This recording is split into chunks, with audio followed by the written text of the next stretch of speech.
Well, I have with me Lucy Prescott, and Lucy is the winner of this year's 2019 Christopher Tower Poetry Prize.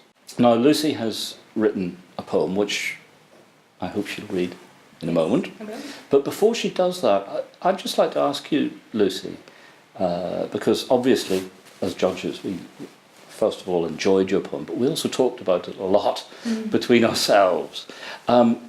And it is a monologue, really, which could be placed in different ways. I'm interested to know who you think is speaking this poem and about what. Yeah, that's a very good question. Well, I'll give you some context first. My mother does private care work with people with dementia. Mm-hmm.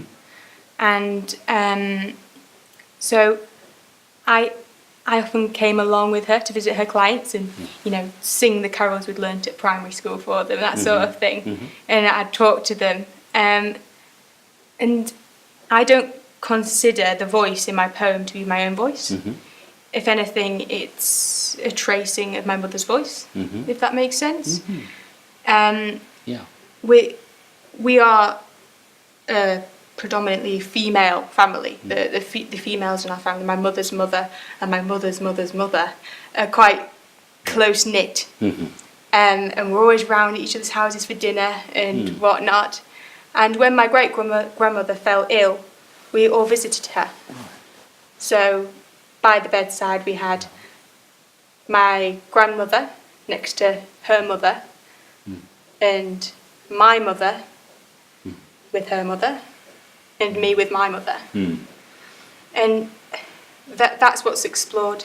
It's that idea of nurturing despite age. Yes, we could. Yes, indeed. It's a very impressive poem. It's a very together poem, if I can say that. Yes. That is, the component parts are distributed and then pulled together Yes. very nicely at the end. Yeah. How long did it take? I'm going to be honest with you, not very long. Good. I don't.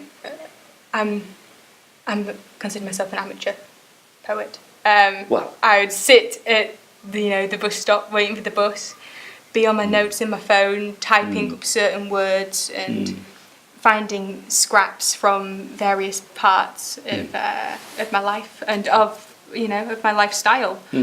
And that poem began as threads, as inspirational threads, as very small ideas. But over time, over a few weeks, I think 2 to 3 weeks, I'd place them on top of each other. A little bit like tracing paper, I suppose. There are various layers and they come through. Yeah. So it was a very, very simple idea at the start, which was very quick, but then it grew over a few weeks with tweaks. Absolutely, that makes complete sense. Yes, I'm glad. Bearing in mind the poem, yeah. We loved reading it. Thank you. We really loved very it. much. And it would be great, Lucy, if you could read Give your it a poem go. again for us now. In a room with just bedding. Her hands are thinned linen, with stitches and scraps so soft and subtle of arthritic knuckles.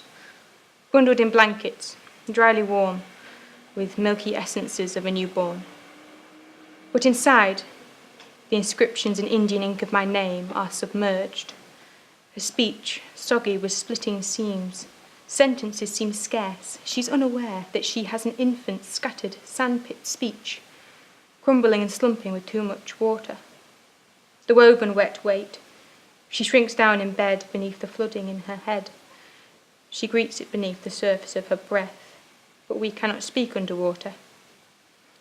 Her eyes sink into her sockets, retreating to think, and her pupils show traces of fluid ink. When I show her my babe with his feathered hair, his dry wisps of cries and rosebud blush, a cotton-soft shush comes from my misplaced mother. Her heavy hands draw out in fingers and thumbs, tuck the cover up to his chin. Eventually she sinks back down, the fabric heavy on her frame. Her wrists, their lavender honey fragrance, taint his fresh linen skin and kiss his head for her as once she did for me, and hold him in his blankets. I remember they say, If a child is put in water without embellished word, it will swim and resurface. He has found a place that I cannot reach with my speech, where ink doesn't run, and they know each other's names.